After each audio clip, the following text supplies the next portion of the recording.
तो अब हम देखो बात करते हैं भाई, हमारा अगला टॉपिक जो आने वाला है उससे संबंधित जो कॉन्सेप्ट है वो मैंने यहाँ पर बोर्ड पर लिख दिया है।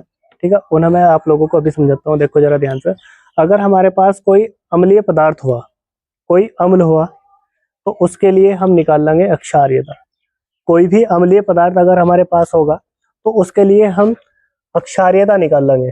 अक्षारीयता का मतलब होता है किसी भी, अगर हम अम्ल को जलीय विलयन में घोलने के पश्चात, ठीक है, वो जो अम्ल होगा वो कितने H+ आयन उत्पन्न करेगा, उसकी संख्या को हम बोलते हैं अक्षारीयता। ठीक है, तो अम्ल का मतलब होगा, अगर अम्ल हमने कोई पदार्थ लिया तो उसके लिए हम निकाल लेंगे अक्षारीयता। अक्षारीयता का मतलब होगा H+ आयनों की संख्या।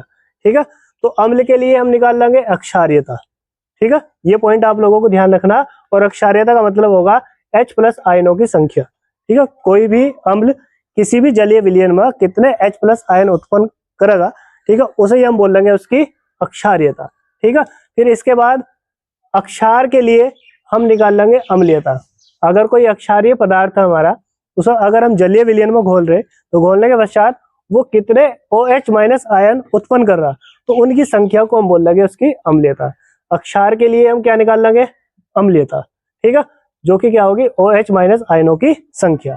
ठीक है, अम्ल के लिए जैसे देखो यहाँ पर इसके कुछ एग्जांपल समझा रहा मैं, अक्षारीयता और अम्लीयता कैसे निकाल लेंगे हम। ठीक है, अम्ल के लिए हम बात करेंगे। देखो एक अम्ल लिया हमने HCl, ठीक है, जैसे ही साहब ने जैसी जलीय विलयन में घोलने की कोशिश करी तो ये H+ और Cl- आयन उत्पन्न करेगा। तो इसने कितने H+ आयन उत्पन्न करे, यहाँ पर एक H+ आयन उत्पन्न करा, तो इसका मतलब होगा इसकी अक्षारीयता कितनी होगी, देखो 1।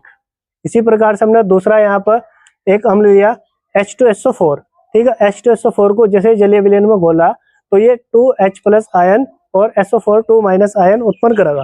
ठीक है, तो इसने देखो यहाँ पर कितने आयन उत्पन्न करे, H+ आयन कितने उत्पन्न करे, 2। तो इसकी अक्षारीयता कितनी होगी, 2। ठीक है, तो इस प्रकार से हम किसी भी अम्ल की अक्षारीयता निकाल सकते हैं उसके H+ आयनों की संख्या के आधार पर। ठीक है, फिर इसी प्रकार से अक्षार के लिए हम क्या निकाल लेंगे, अम्लीयता। ठीक है, जैसे देखो मैंने यहाँ पे एक एग्जांपल लिया NaOH, अगर से जलीय विलयन में घोलूंगा तो ये Na+ OH- आयन उत्पन्न करेगा। ठीक है, तो अब इसने देखो यहाँ पर कितने OH- आयन उत्पन्न करे, 1। तो इसकी अम्लीयता कितनी होगी, 1। ठीक है, तो इस प्रकार से हम किसी भी अक्षार की अम्लीयता निकाल सकते हैं उसके OH- आयनों की संख्या के आधार पर। ठीक है, तो इस प्रकार से हम क्या निकाल लेंगे, किसी भी अम्ल या अक्षार की, ठीक है, अम्लीयता और अक्षारीयता निकाल सकते हैं। ठीक है, जो कि मैंने आप लोगों को बता दिया। अब इसके बाद एक फॉर्मूला होता है तुल्यांकी भार निकालना। किसी भी तत्व का अगर हमें तुल्यांकी भार निकालना है या किसी भी यौगिक का निकालना, तो उसके आधार पर उसका फॉर्मूला मैंने यहाँ पे लिख रखा है, देखो जरा ध्यान से। तुल्यांकी भार अगर मुझे निकालना तो देखो वो डिपेंड करेगा हमने पदार्थ क्या लिया, वो अम्ल है, अक्षार है, या लवण है, या कोई तत्व है। ठीक है, या कोई लवण है, तो उसके आधार पर हम उसका तुल्यांकी भार निकाल लेंगे। तो हम बात करेंगे यहाँ पर तुल्यांकी भार अम्ल के लिए। किसके लिए, अम्ल के लिए। तुल्यांकी भार अगर हम अम्ल के लिए निकाले तो इसके लिए फॉर्मूला होगा, देखो अणुभार रखेंगे उसका ऊपर, अम्ल का जो अणुभार है वो रखेंगे ऊपर, और बटे में उसका रख देंगे क्षारीयता। ठीक है, अम्ल के लिए अगर हम तुल्यांकी भार निकाल लेंगे तो उसके लिए फॉर्मूला होगा अणुभार बटे में क्षारीयता। ठीक है, अब जैसे देखो इसका एग्जांपल है HCl का तुल्यांकी भार मुझे निकालना। ठीक है, तो HCl का तुल्यांकी भार निकालने के लिए HCl का अणुभार रखेंगे ऊपर। HCl का अणुभार होता है देखो 36.5। ठीक है, फिर इसकी क्या रखनी, अक्षारीयता। HCl की अक्षारीयता अभी मैंने ऊपर निकाली, देखो कितनी है, 1। ठीक है, तो उसके बटे में मैंने 1 रख दिया। 1 से 36.5 को डिवाइड करेंगे तो कितना मिलेगा हमें, 36.5। ठीक है, तो HCl का तुल्यांकी भार कितना होगा, 36.5। ठीक है, इसी तरीके से अगर हम किसी भी अक्षार का तुल्यांकी भार निकाल लेंगे, ठीक है, तो उसके लिए फॉर्मूला होगा तुल्यांकी भार, ठीक है, बराबर अणुभार बटे अम्लीयता। ये किसके लिए है, अक्षार के लिए। अक्षार के लिए अगर हमें तुल्यांकी भार निकालना तो उसके लिए फॉर्मूला होगा अणुभार बटे में उसके क्या रखेंगे, अम्लीयता। जैसे NaOH का तुल्यांकी भार हमें निकालना, सोडियम हाइड्रोक्साइड का तुल्यांकी भार हमें निकालना, तो इसके लिए देखो सोडियम हाइड्रोक्साइड का जो अणुभार है वो रखेंगे ऊपर। अणुभार कितना होता है इसका, 40, वो रखा मैंने ऊपर, और बटे में इसकी क्या रख दी मैंने, इसकी अम्लीयता। इसकी अम्लीयता कितनी होती है 1। NaOH की अम्लीयता देखो मैंने यहाँ निकाल रखी, ये देखो 1 होती है। 1 से डिवाइड करेंगे 40 को तो कितना प्राप्त होगा 40। ठीक है, तो इस प्रकार से हम तुल्यांकी भार निकाल सकते हैं। तो NaOH का तुल्यांकी भार कितना है निकल कर 40। ठीक है, इसी प्रकार से अगर कोई मेरे पास लवण आया तो लवण का अगर मुझे तुल्यांकी भार निकालना तो उसके लिए फॉर्मूला होगा अणुभार बटे में धन आयनों की संख्या। ठीक है, कोई भी लवण जलीय विलयन में कितने धन आयन उत्पन्न कर रहा, ठीक है, उन्हें बटे में रखेंगे और उस लवण का अणुभार रख देंगे ऊपर। ठीक है, तो यहाँ पर हमें क्या प्राप्त हो जाएगा, उस लवण का तुल्यांकी भार प्राप्त हो जाएगा।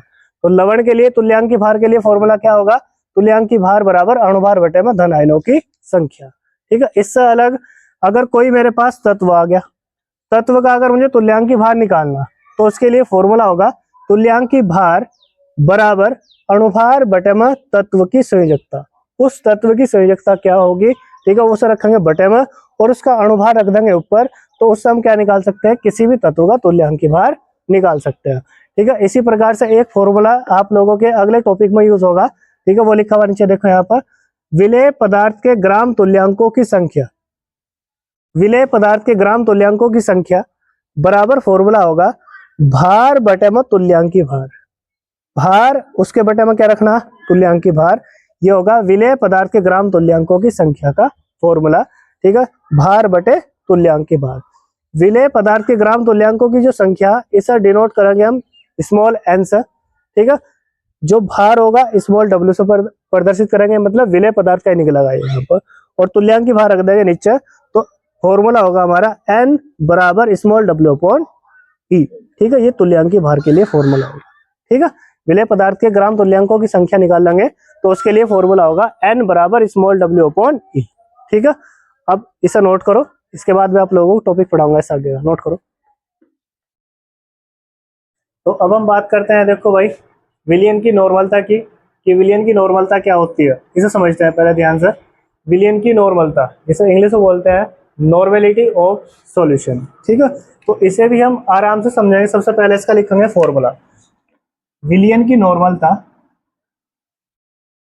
विलयन की नॉर्मलता,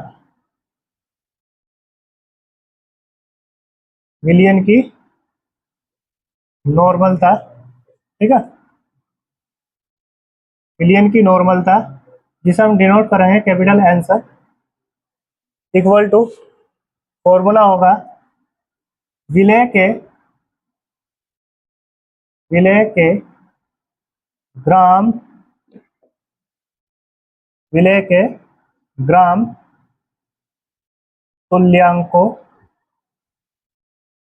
की संख्या, विलेय के ग्राम तुल्यांकों की संख्या, और इसके बटे में हम रखेंगे विलयन का आयतन, विलयन का आयतन। ठीक है, पूरे विलयन का आयतन इसके बटे में रख देंगे तो हमें क्या प्राप्त होगी, विलयन की नॉर्मलता। ठीक है, विलेय के ग्राम तुल्यांकों की संख्या को स्मॉल एन से प्रदर्शित करते हैं। ठीक है, और विलयन का आयतन कैपिटल वी से प्रदर्शित किया जाता है। ठीक है, तो अब देखो नॉर्मलता एन बराबर फॉर्मूला होगा small n upon capital V, ये होगा इसके लिए फॉर्मूला। ठीक है, यदि मैंने क्या किया, जो विलयन का आयतन है, विलयन का आयतन कितना कर दिया 1 लीटर, कितना कर दिया भाई 1 लीटर, विलयन का आयतन मैंने 1 लीटर कर दिया। तो एन बराबर स्मॉल एन अपॉन क्या प्राप्त होगा मुझे 1, 1 से एन को डिवाइड करोगे तो विलयन की नॉर्मलता ये देखो किसके बराबर आ गई, स्मॉल एन के। विलयन की नॉर्मलता स्मॉल एन के बराबर आ गई, यानी कि विलयन की नॉर्मलता बराबर आ गई विलेय के ग्राम तुल्यांकों की संख्या। ठीक है, मतलब कहने का मतलब ये होगा इसका। ठीक है, जब हम कोई भी एक कंटेनर लेके चलेंगे, यहाँ पर देखो मैंने एक बर्तन लिया, इधर एक बर्तन लिया। ठीक है, इस बर्तन में मैंने कोई विलेय पदार्थ डाला। ठीक है भाई, विलेय पदार्थ डाल दिया। देखो विलेय पदार्थ की मात्रा विलयन के अंदर क्या होती है, कम। ठीक है, और दूसरा पदार्थ मैंने इधर से डाल दिया विलायक। क्या डाल दिया भाई, विलायक। विलायक के जो कण है देखो ब्लू कलर के मैंने यहाँ पर दर्शा दिए। ठीक है, जब किसी भी विलयन में, ठीक है, दो या दो से अधिक पदार्थ, जब किसी भी अभिक्रिया में हम दो या दो से अधिक पदार्थ मिलाओगे तो उनके जो समांगी मिश्रण हमें प्राप्त होंगे उसे हम क्या बोलते हैं, विलयन बोलते हैं। यानी इसका मतलब है जब दो या दो से अधिक पदार्थ, ठीक है, एक समान रूप से मिलकर का, ठीक है, एक समांगी मिश्रण बनाओगे तो उसे हम बोलते हैं विलयन। क्या बोलते हैं भाई, विलयन। ठीक है, अब इस विलयन के अंदर विलेय पदार्थ जो होगा, ठीक है, इसके ग्राम तुल्यांकों की संख्या, विलेय के ग्राम तुल्यांकों की संख्या, विलेय के ग्राम तुल्यांकों की जो संख्या होगी, ठीक है, विलयन के अंदर विलेय पदार्थ के जो ग्राम तुल्यांकों की संख्या होगी, ठीक है, वो विलेय पदार्थ को प्रदर्शित करेगी कि उसके अंदर विलेय पदार्थ कितना पूरी तरीके से इसमें कितना विला हुआ। ठीक है, तो अब देखो इसकी डेफिनेशन हम इसके अनुसार बनाएंगे। देखो डायग्राम के अनुसार यहाँ पर देखो विलयन की नॉर्मलता जो होगी, इसके लिए मैंने आप लोगों को फॉर्मूला बताया, विलेय के ग्राम तुल्यांकों की संख्या और बटे में विलयन का आयतन v। ठीक है, जिसके लिए फॉर्मूला प्राप्त हुआ तो मुझे n बराबर small n upon capital V। ठीक है, यदि मैंने क्या करा, विलयन का आयतन, इस पूरे विलयन का आयतन, ठीक है, इस पूरे विलयन का जो आयतन कर दिया मैंने, ठीक है, आयतन का मान मैंने कितना कर दिया, 1 लीटर। कितना कर दिया भाई, 1 लीटर। जैसे ही मैंने इस पूरे विलयन का आयतन 1 लीटर कर दिया तो इस पूरे विलयन का आयतन 1 लीटर करने के पश्चात देखो विलयन की नॉर्मलता के बराबर क्या प्राप्त हुआ मुझे, विलेय के ग्राम तुल्यांकों की संख्या। इसका मतलब हम इसकी सिंपल सी डेफिनेशन बना सकते हैं, विलयन के अंदर, पहला पॉइंट विलयन के अंदर, ठीक है, दूसरा पॉइंट है 1 लीटर आयतन में उपस्थित, ठीक है, तीसरा पॉइंट है विलेय के ग्राम तुल्यांकों की संख्या ही, ठीक है, विलयन की नॉर्मलता कहलाती है। इसे हम कैपिटल N से प्रदर्शित करते हैं। देखो इसके फॉर्मूले से मैंने इसकी क्या बना दी, डेफिनेशन बना दी। डेफिनेशन क्या होगी, देखो विलयन के अंदर, बोलो रिपीट करो मेरे साथ, विलयन के अंदर 1 लीटर आयतन में उपस्थित विलेय के ग्राम तुल्यांकों की संख्या ही विलयन की नॉर्मलता कहलाती है। ठीक है, यानी कि जब हम क्या करेंगे, किसी भी विलयन का आयतन 1 लीटर कर देंगे, जब किसी भी विलयन का आयतन हम 1 लीटर कर देंगे तो उस कंडीशन में जो विलेय के ग्राम तुल्यांकों की संख्या होगी वो विलयन की नॉर्मलता के बराबर आ जाएगी। तो इसका मतलब सिंपल सी इसकी डेफिनेशन होगी, विलयन के अंदर 1 लीटर आयतन में उपस्थित विलेय के ग्राम तुल्यांकों की संख्या ही विलयन की नॉर्मलता कहलाती है। इसे हम कैपिटल N से प्रदर्शित करते हैं। यहाँ तक कोई दिक्कत तो नहीं है। ठीक है, अब इसके बाद हम देखो इसके फॉर्मूले सिद्ध करते हैं यहाँ पर। ठीक है, इधर करता हूँ मैं यहीं पे, इस आगे के जो फॉर्मूले बनेंगे वो भी साथ के साथ कर देता हूँ। मैंने बोला नाउ, अब हमने अभी आप लोगों को इसका फॉर्मूला बताया, n बराबर स्मॉल n अपॉन v, ये फॉर्मूला होता है भाई। और हमने बताया था कल आप लोगों को, जब अभी थोड़ी देर पहले जब मैंने आप लोगों को बताया था, जो विलेय के ग्राम तुल्यांकों की संख्या होती है स्मॉल n, वो बराबर होती है विलेय का भार ऊपर रखा हमने और उसकी जो तुल्यांकों की संख्या उसे नीचे रखी जाएगी। ठीक है, तो n बराबर स्मॉल w अपॉन e, ये मैंने आप लोगों को फॉर्मूला बताया था। ठीक है, स्मॉल n की जगह ये रखी जाएगा। ठीक है, तो अब देखो इसके बाद क्या फॉर्मूला बनेगा, यहीं पे लिख देता हूँ। देखो मैं कैपिटल N बराबर स्मॉल n की जगह क्या रखेंगे हम, small w upon e। e क्या था हमारा, तुल्यांकी भार है ना, और बटे में क्या है इसके v। ठीक है, ये e नीचे गुणा में चल जाएगा v के। ठीक है, तो n बराबर small w upon e v, ये फॉर्मूला बनेगा। ये फॉर्मूला कब लागू होगा, जब विलयन का आयतन किस में दिया गया हो, लीटर में। जब विलयन का आयतन लीटर में दिया गया हो तो अब फॉर्मूला यूज करेंगे हम n बराबर स्मॉल w अपॉन EV। ठीक है, अगर विलियन का आयतन ml में दिया गया, अगर विलियन का आयतन ml में दिया गया तो n बराबर फॉर्मूला यूज करेंगे स्मॉल w अपॉन EV। ठीक है, ब्रैकेट में इसके लिख दिया ml, अगर ml में दिया तो किससे गुणा करनी, इसमें 1000 से इसमें मल्टीप्लाई करनी। ठीक है, ये होगा इसके लिए फॉर्मूला। ठीक है, फिर इसका मात्रक, तो विलियन की जो नॉर्मलता है इसका मात्रक होगा ग्राम इंटू EV प्रति लीटर। ठीक है, ये इसका क्या होगा मात्रक। जब भी हम विलियन की नॉर्मलता निकाल लेंगे तो नॉर्मलता निकालने के पश्चात उसका मात्रक लिखना बहुत अनिवार्य होता है। अगर मात्रक नहीं लिखा आप लोगों ने तो आप लोगों का जो न्यूमेरिकल है वो क्या होगा, गलत होगा। जब भी विलियन की नॉर्मलता निकाल दोगे तो उसके पश्चात आप लोगों को मात्रक लिखना ग्राम इंटू EV प्रति लीटर। EV की जगह AQ भी हो सकता। ठीक है, तो ये इसके जितने फॉर्मूले थे मैंने पूरा कंप्लीट करा दिया। अब हम बात करते हैं इसकी डेफिनेशन की। डेफिनेशन आप लोग यहीं से ही बना सकते हो, अभी मैंने आप लोगों को रिपीट भी कराया था। देखो मेरे साथ रिपीट करो एक दो बार तो आराम से आप लोगों को याद हो सकती है। ठीक है, सबसे पहला पॉइंट है इसमें, विलियन के अंदर 1 लीटर आयतन में उपस्थित विलेय के ग्राम तुल्यांकों की संख्या ही विलियन की नॉर्मलता कहलाती है। इसे कैपिटल N से प्रदर्शित करते हैं। ठीक है, इस प्रकार से आप आसानी से याद कर सकते हैं। देखो पहला पॉइंट लिखा हुआ विलियन के अंदर, ठीक है, 1 लीटर आयतन में उपस्थित विलेय के ग्राम तुल्यांकों की संख्या ही विलियन की नॉर्मलता कहलाती है।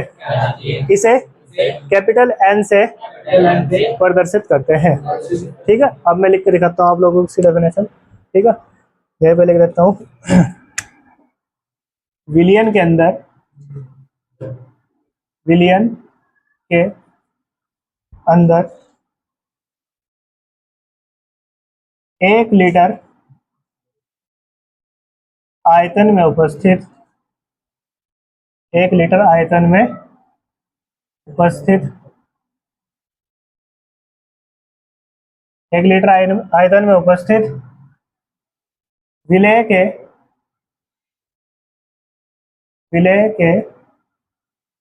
ग्राम तुल्यांकों, विलेय के ग्राम तुल्यांकों की संख्या ही, विलेय के ग्राम तुल्यांकों की संख्या ही विलियन की नॉर्मलता, विलियन की नॉर्मलता कहलाती है। विलियन की नॉर्मलता कहलाती है। इसे कैपिटल N से प्रदर्शित करते हैं। इसे कैपिटल N से प्रदर्शित करते हैं।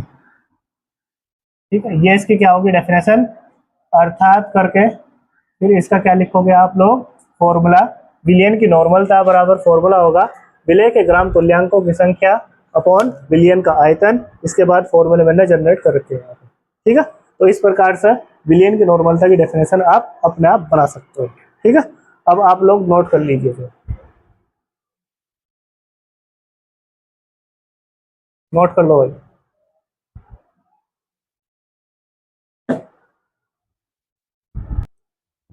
तो अब देखो भाई, विलियन की नॉर्मलता पर आधारित जो क्वेश्चन है तो वो आप लोगों को कराता हूँ मैं। देखो पहला क्वेश्चन दिया गया है यहाँ पर, 250 ml विलियन में 9.8 ग्राम H2SO4 विलेय है, विलियन की नॉर्मलता ज्ञात कीजिए। ठीक है, यहाँ पर आप लोगों को 250 ml दिया गया, मतलब विलियन का आयतन दे दिया उसने। ठीक है, फिर 9.8 ग्राम H2SO4, इसके अंदर 9.8 ग्राम पूरे विलियन के अंदर H2SO4 घुला हुआ है, विलेय है, मतलब विलेय का मतलब क्या होता है, घुला हुआ है उसके अंदर वो।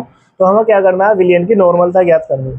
तो देखो जरा ध्यान से, जो चीज हमें दे रखी है उसे लिख लो, दिया है। सबसे पहला जो चीज आप लोगों को दे रखी है उसे लिख लो, दिया है। उसने हमें दे रखा, देखो स्टार्टिंग में दिया 250 ml, ml किसका मात्रक है, आयतन का, यानी कि विलियन का आयतन आप लोगों को दिया उसने V बराबर 250 ml, ठीक है। फिर इसके बाद उसने 9.8 ग्राम H2SO4 विलेय है, ठीक है। विलेय पदार्थ उसने बता दिया H2SO4 है और उसकी मात्रा बताई उसने कितनी है, 9.8 ग्राम, ठीक है। तो हम यहाँ पे लिखेंगे स्मॉल w इक्वल टू 9.8 ग्राम, इस तरीके से लिख सकते हैं, 9.8 ग्राम लिख सकते हैं यहाँ पर, ठीक है। तो ये दिया क्या हमें, H2SO4 पदार्थ दिया, ठीक है। अब इसमें देखो हमें क्या ज्ञात करना, विलयन की नॉर्मलता ज्ञात करनी है, विलयन की नॉर्मलता ज्ञात करनी है, ठीक है। अभी देखो विलयन की नॉर्मलता ज्ञात करने के लिए हमें क्या क्या चीज चाहिए होगी, उसके लिए हम पहले फॉर्मूला लिख लेते हैं यहाँ पर सॉल्यूशन में। विलयन की नॉर्मलता के लिए फॉर्मूला होता है n बराबर स्मॉल w अपॉन EV, ये फॉर्मूला होता है ना। और अगर विलयन का आयतन ml में दिया गया तो मल्टीप्लाई किससे होगी, इसमें 1000 से मल्टीप्लाई होगी भाई, ठीक है। तो अब देखो जरा ध्यान से, हमारे पास विलेय का भार 9.8 उसने दे रखा, ठीक है। विलयन का आयतन 250 ml उसने दे रखा, लेकिन यहाँ पर ये ई क्या है हमारा, तुल्यांकी भार। ई का मतलब क्या है, तुल्यांकी भार। ये वो आप लोगों को पर्सन में नहीं देगा जाने का, ये आप लोगों को अपने आप ज्ञात करना होगा, अपने आप निकालना होगा, जो मैंने कॉन्सेप्ट पढ़ाए थे उसके आधार पर। अब यहाँ पर देखो विलेय पदार्थ क्या है, H2SO4। विलेय पदार्थ क्या होगा, H2SO4, और H2SO4 क्या है, एक अम्ल, और अम्ल की हम क्या निकालते हैं, क्षारीयता, ठीक है। मैंने आप लोगों को कल बताया था, अगर मैं तुल्यांकी भार निकाल लूंगा, ठीक है, H2SO4 का, ठीक है, तुल्यांकी भार निकाल लूंगा H2SO4 का, ठीक है। तो इसके लिए मैंने आप लोगों को बताया था, और इसके लिए जो वो फॉर्मूला था वो क्या बताया था मैंने, E बराबर अणुभार बटे व क्षारीयता, ऐसे रखते थे ना, ठीक है। तो अणुभार इसके लिए H2SO4 के लिए अणुभार बताओ कितना होता है। H2SO4 का अणुभार निकाल लेंगे, देखो H2SO4 ये तत्व है, ये एक यौगिक है हमारा H2SO4, इसका अणुभार अगर हम निकाल लेंगे तो यहाँ पर देखो हाइड्रोजन है, हाइड्रोजन का परमाणु भार होता है कितना, 1, और ये कितनी बार है, यहाँ पर देखो 2 बार। एक तत्व का काम खत्म, इसके बाद प्लस का चिन्ह लगाना। फिर सल्फर, सल्फर का जो परमाणु भार है वो कितना होता है, 32, ठीक है, प्लस फिर ऑक्सीजन, ऑक्सीजन का परमाणु भार होता है 16, ठीक है, और ये कितनी बार है भाई, 4 बार, ठीक है। अब इसे जो यहाँ पर वो कर लो सॉल्व, 2 का 2 प्लस 32 प्लस 16 चौका 64, ठीक है। इसे जोड़ कर देखो कितना मिलेगा, 4 और 2 6 और 2 8, 6 और 3 कितना होगा, 98 होगा, ठीक है। तो हम यहाँ पर लिखेंगे m अपॉन, ठीक है, यहाँ पर क्या लिखेंगे, ये अक्षार्यता रखेंगे इसके बेटे, ठीक है। तो m अणुभार कितना आया, H2SO4 का अणुभार कितना आया, 98, और बटे में अक्षार्यता निकाल लेंगे। H2SO4 को अगर हम जलीय विलयन में घोलेंगे तो यह किस प्रकार से वियोजित होगा, 2H plus ion plus SO4 2 minus ion में क्या होगा, वियोजित होगा।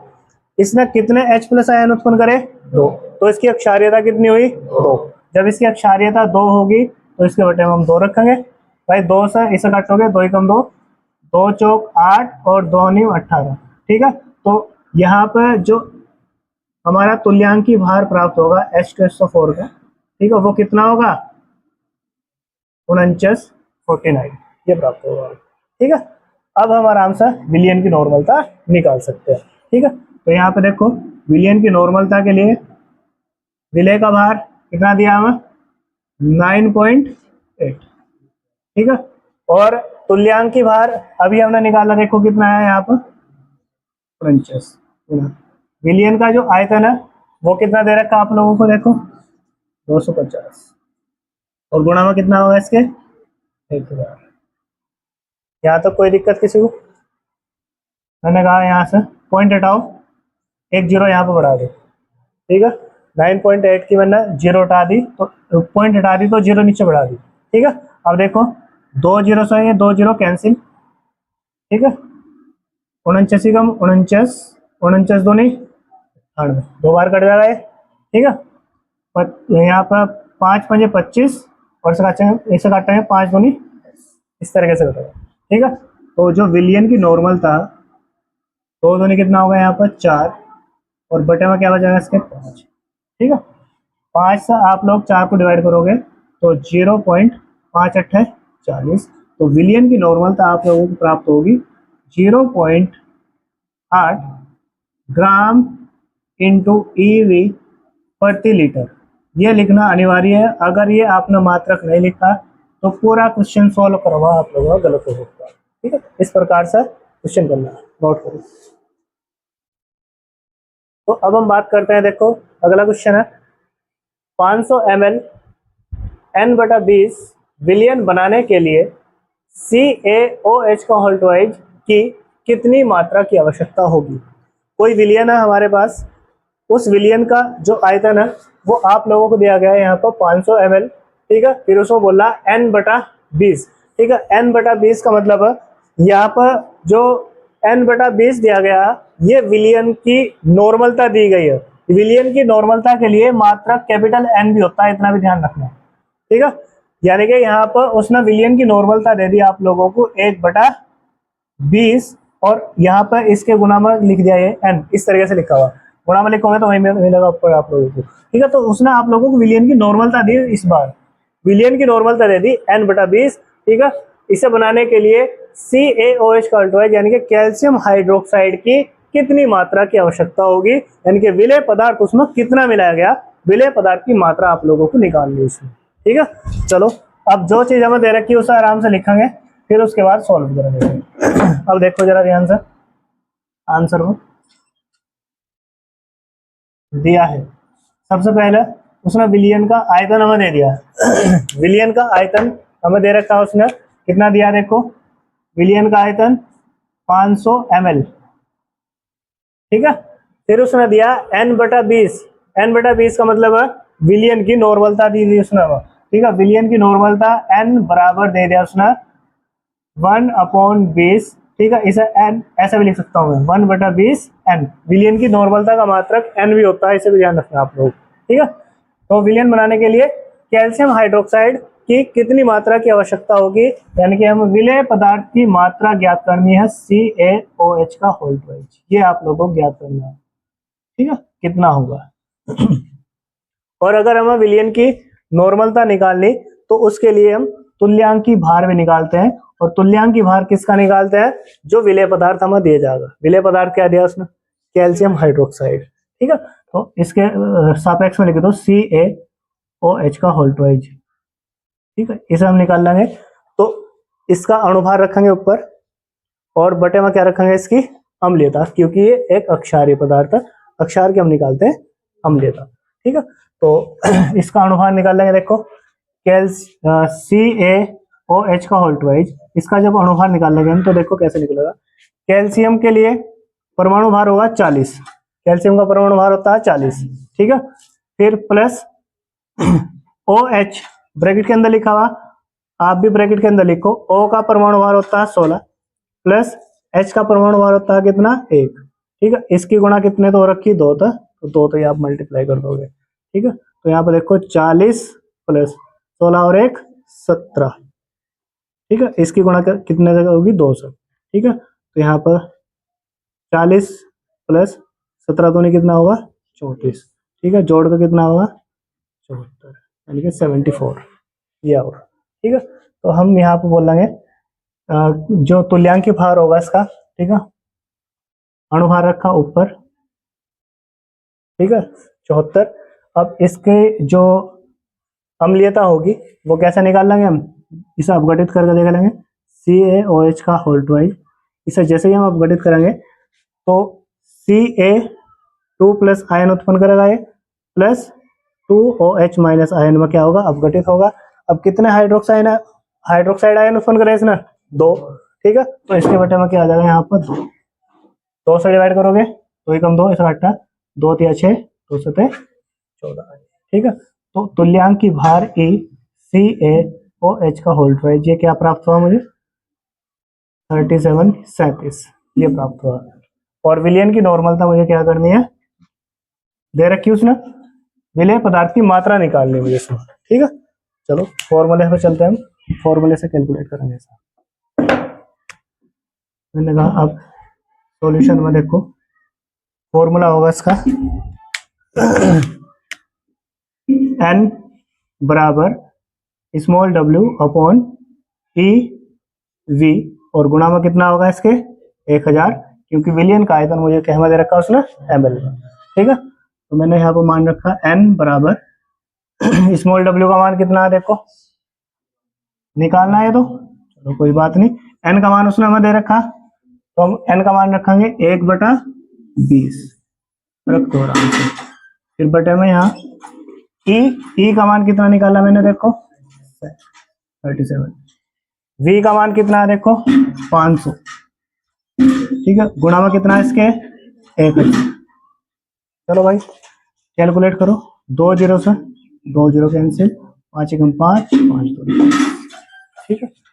आराम से अभी से इधर करते हैं, यहाँ पर बचेगा 1/20 बराबर इस 2 की गुणा w के साथ होगी, तो यहाँ पर ठीक है 2w अपॉन 37 बच रहा है यहाँ पर, ठीक है भाई।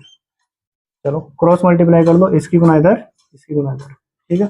20 की गुना 2 के साथ करोगे कितना हो जाएगा 40w इक्वल टू 37 की गुना 1 के साथ करोगे 37 एकम 37, ठीक है। चलो स्मॉल w इक्वल टू इसके जो चीज गुणा में w के बराबर में जाकर बटे में चल जाएगा भाई, यहाँ 37 और बटे में कितना जाएगा इसके 40, ठीक है भाई। 37 को 40 से डिवाइड कर लो, 37 को डिवाइड करोगे 40 से, ठीक है। तो 37 तो छोटी संख्या घटने का नहीं, तो हमने क्या करा पॉइंट लगाई और 0 बढ़ा दी, कितना हो गए 370। और यहाँ पर अगर हम 40 का पहाड़ा 9 बार पढ़ेंगे, ठीक है, तो कितना होगा 4 दिन 36 यानी कि 360, ठीक है। 40 90 360 होगा, माइनस करो 0 बचेगा यहाँ पर, 7 में तो 6 कितना बचा 1, पॉइंट हमने लगा रखी, दोबारा पॉइंट लगा सकते हैं, लेकिन एक 0 अपनी तरफ से बढ़ा सकते हैं। 40 दूनी 80, घटा कितना बचा इसमें था 20, पॉइंट हमने लगा रखी, दोबारा पॉइंट नहीं लगा सकते, लेकिन एक 0 बढ़ा सकते हैं, ठीक है। 40 पंजे 200, पूरा पूरा कट गया, ठीक है। कितना आया, ठीक है। जैसे हमने यहाँ पर काटा तो 0.925, ठीक है। तो विलेय पदार्थ जो हमारा था उसकी मात्रा कितनी है उसमें 0.925 ग्राम विलेय पदार्थ, ठीक है, ग्राम में निकालते हैं हम, ठीक है। तो ये होगा इसका आंसर, नोट करो भाई। तो अब हम बात करते हैं, देखो भाई क्वेश्चन बनता है हमारा विलियन की जो नॉर्मलता है और विलियन की मोलरता, इनमें संबंध क्या होता है, ठीक है। इस तरीके से क्वेश्चन बनता है, विलियन की नॉर्मलता और विलियन की मोलरता में संबंध स्थापित कीजिए, 2 नंबर में क्वेश्चन आता है, ठीक है। तो अब हम वही करते हैं, देखो यहाँ पर हमने हेडिंग बना ली विलियन की नॉर्मलता तथा मोलरता में संबंध, ठीक है। विलियन की जो नॉर्मलता होती है और मोलरता होती है, इनमें क्या संबंध होता है, ठीक है, उसके बारे में हम बात करते हैं। देखो जरा ध्यान से, सबसे पहले लिखेंगे हम वी नाउ दैट, हम जानते हैं भाई विलियन की नॉर्मलता मैंने आप लोगों को पढ़ा दी, n बराबर फॉर्मूला होता है स्मॉल w अपॉन ईवी। विलियन की नॉर्मलता के लिए फॉर्मूला होता है n बराबर स्मॉल w अपॉन ईवी, इसे समीकरण नंबर मान लो फर्स्ट, ठीक है। इसी प्रकार मैंने आप लोगों को विलियन की मोलरता पढ़ा रखी, विलियन की मोलरता के लिए फॉर्मूला होता है हमारा m बराबर, विलियन की मोलरता m बराबर फॉर्मूला होता है small w upon M V, ये फॉर्मूला होता है विलियन की मोलरता के लिए, इसे मैंने बोल दिया ये समीकरण नंबर होगी सेकंड, ठीक है। कोई दिक्कत तो नहीं यहाँ तक। अब हमने कहा यहाँ पर एक काम करो, जो समीकरण नंबर फर्स्ट है, समीकरण नंबर फर्स्ट है उसके बटे में क्या करो समीकरण नंबर सेकंड रख दो, समीकरण फर्स्ट के बटे में समीकरण सेकंड रखो, तो देखो क्या प्राप्त होगा। समीकरण फर्स्ट में बराबर तो पहले क्या लिखा हुआ, देखो बराबर से पहले क्या लिखा हुआ n, और समीकरण सेकंड में क्या लिखा हुआ बराबर था पहला m, ठीक है, वो रख दिया हमने इसके बटे में। फिर बराबर इधर देखो समीकरण फर्स्ट में बराबर के बाद क्या लिखा हुआ स्मॉल w अपॉन EV, और समीकरण सेकंड में क्या लिखा हुआ बराबर के बाद स्मॉल w अपॉन MV, इस तरीके से लिखा हुआ। ठीक है भाई, अब देखो जरा ध्यान से यहाँ पर क्या होगा, जो ये बाहर वाले हैं बाहर वालों की गुना बाहर वालों के साथ होगी, अंदर वालों की गुना अंदर वालों के साथ होगी, और जो चीज कटने वाली है ना काटेंगे। देखो स्मॉल w से स्मॉल w कैंसिल, कोई दिक्कत तो नहीं है, v से v कैंसिल, ठीक है, कट चुके हैं। अब इसके बाद देखो क्या होगा यहाँ पर capital N upon capital M बराबर, यहाँ पर क्या बच रहा था स्मॉल m, जो कि गुणा में ऊपर चल जाएगा यहाँ पर, तो ये स्मॉल m आ जाएगा ऊपर, ठीक है, और बटे में देखो इसके यहाँ पर क्या बच रहा है e, ठीक है, तो हमने कहा यहाँ पर e बच रहा है, इससे अलग तो कुछ नहीं बच रहा है यहाँ पर, ठीक है। तो अब हमने कहा यहाँ पर अगर हम नॉर्मलता निकाल रहे तो ये m इधर बटे में इधर जाकर कहाँ चल जाएगा गुणा में, तो हम बोल सकते हैं इधर देखो क्या फॉर्मूला निकल का होगा हमारा, कैपिटल N बराबर m इधर आ जाएगा गुणा में, ठीक है, और यहाँ पर क्या होगा स्मॉल m अपॉन e, ठीक है, जिसे हम हिंदी में ऐसा अगर लिखेंगे तो n का मतलब क्या है नॉर्मल था, n का मतलब क्या है भाई नॉर्मल था, ठीक है, बराबर m का मतलब क्या है मोलर था,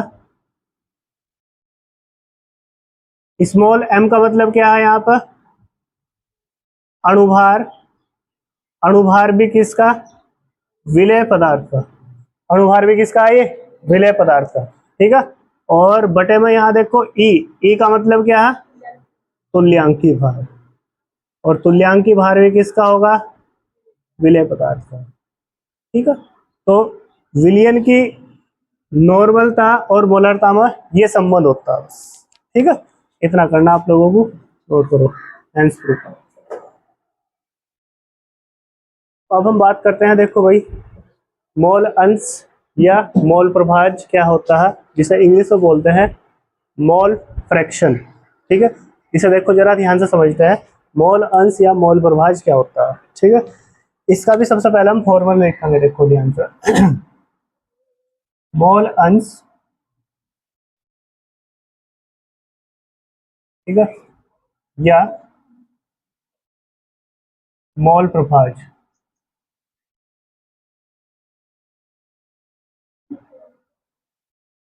ठीक है, इसके लिए फॉर्मूला होता है बराबर विलेय या विलायक, विलेय या विलायक के मोलों की संख्या, विलेय या विलायक के मोलों की संख्या, ठीक है, और बटे में हम क्या रखेंगे विलियन के कुल मोलों की संख्या,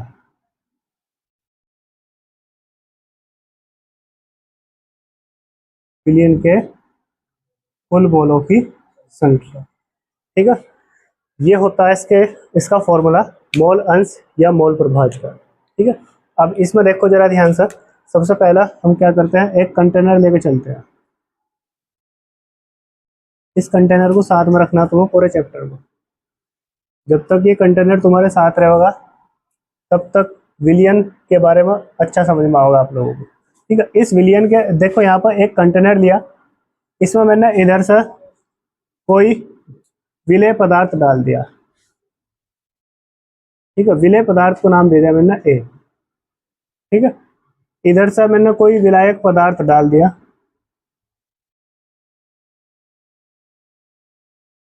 ठीक है, विलायक पदार्थ को नाम दे दिया मैंने बी, इन दोनों को आपस में मैंने क्या कर दिया मिश्रित कर दिया, मिश्रित करने के पश्चात मुझे प्राप्त हुआ एक समांगी मिश्रण, क्या प्राप्त हुआ भाई समांगी मिश्रण, और उस समांगी मिश्रण को हम बोलते हैं विलियन, क्या बोलते हैं, विलयन। तो अब हमें पढ़ना मोल अंश या मोल प्रभाज क्या होता है, ठीक है। तो किसी भी विलयन में जो हमारा विलेय पदार्थ होगा, इसके मोलों की संख्या, विलेय के मोलों की संख्या, ठीक है। और दूसरा क्या होगा, दूसरा पदार्थ क्या है इसमें, विलायक के भी मोलों की संख्या, मोलों की संख्या, ठीक है।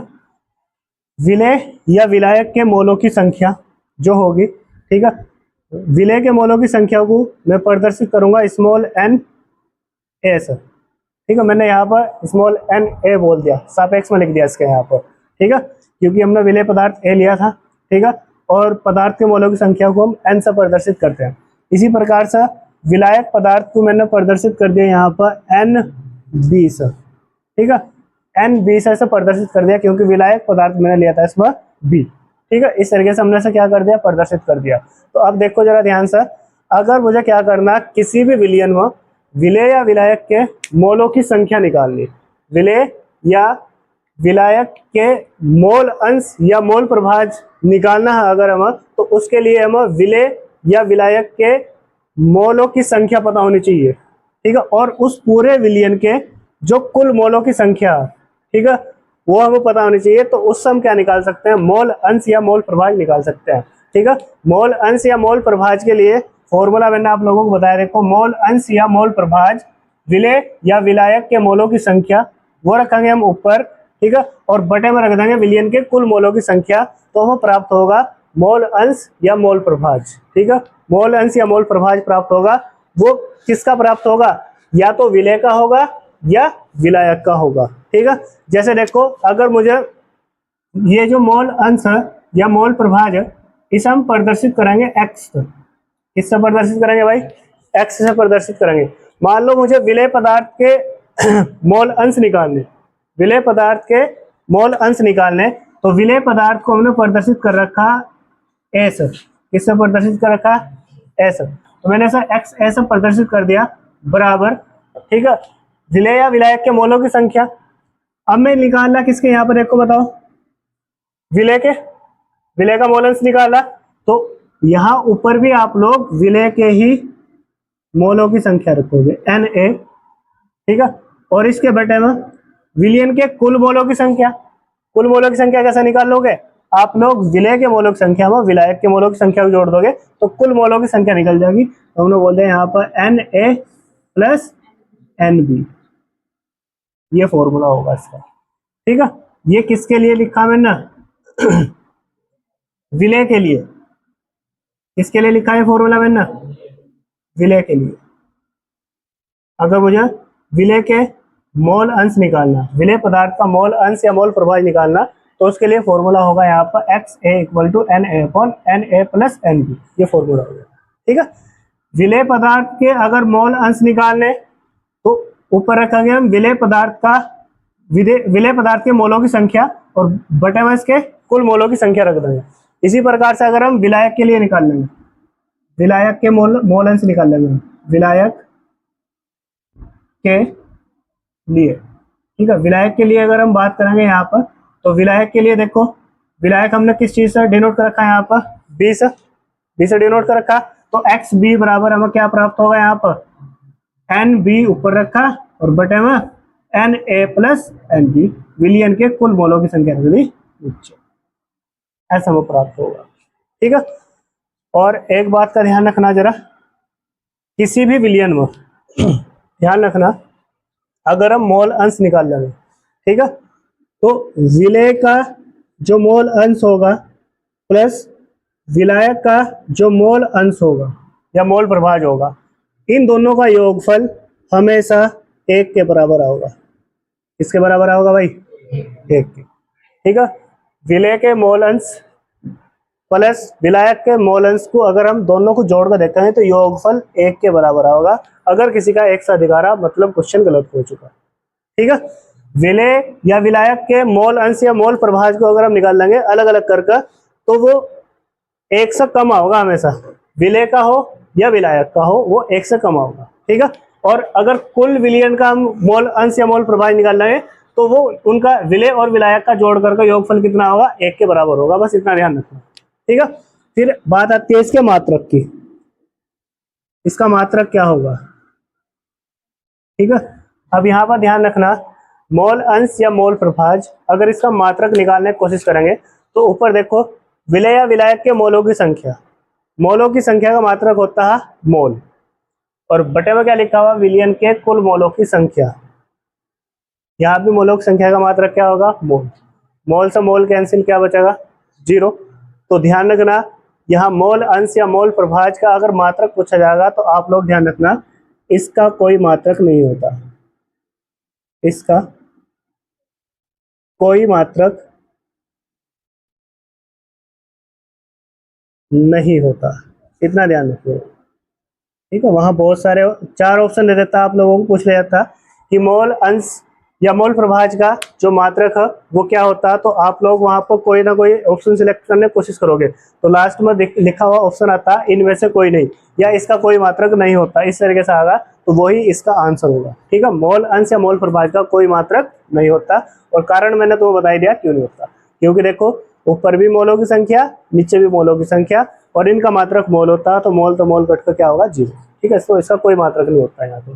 तो अब हम इसकी बात करते हैं, यहाँ पर देखो, यहाँ पर इसकी डेफिनेशन की बात करते हैं। इसकी डेफिनेशन क्या होगी, देखो जरा ध्यान से। ये एक प्रकार का हमने क्या बनाया यहाँ पर, विलियन, ठीक है।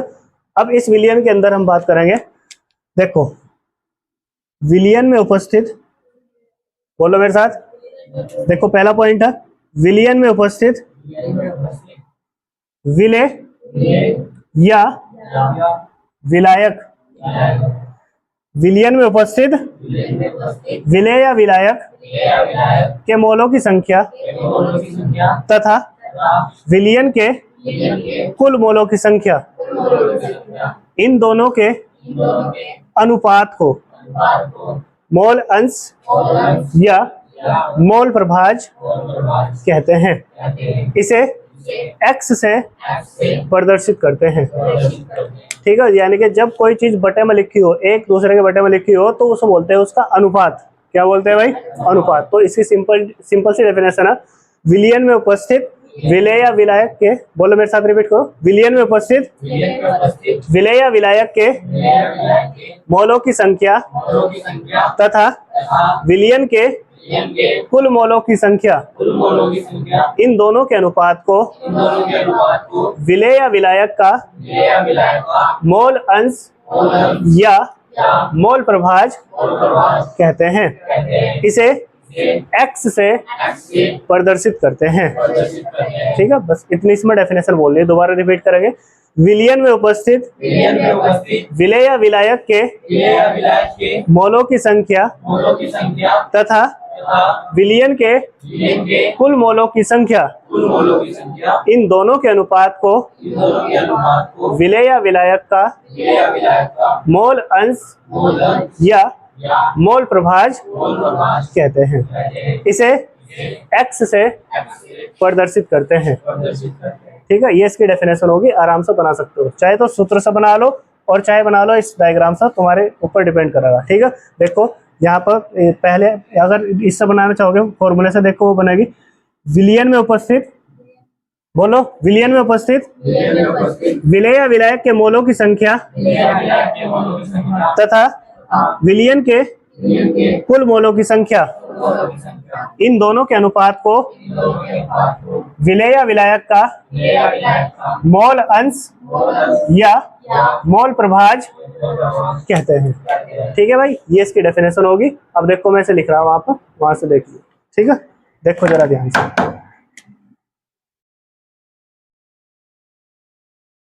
विलियन में उपस्थित विलियन में उपस्थित विलय या विलायक, विलियन में उपस्थित विलय या विलायक के मोलों की संख्या, विलय या विलायक के मोलों की संख्या विलयन में उपस्थित विलेय या विलायक के मोलों की संख्या तथा विलयन के कुल मोलों की संख्या तथा विलयन के कुल मोलों की संख्या, इन दोनों के अनुपात को इन दोनों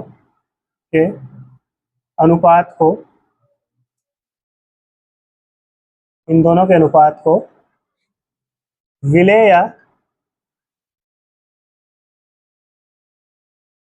विलायक का मोल अंश, विलेय या विलायक का मोल अंश या मोल प्रभाज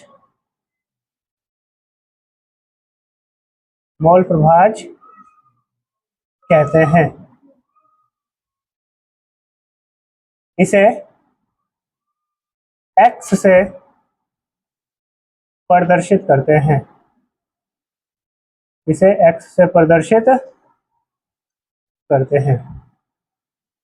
ठीक है, ये होगा इसकी डेफिनेशन। अर्थात करके फिर इसका आप लोग फॉर्मूला लिखोगे नीचे से। ठीक है, सारी चीज मैंने यहाँ पर लिख दी, यहाँ से नोट करो। ठीक है, नोट करो ये।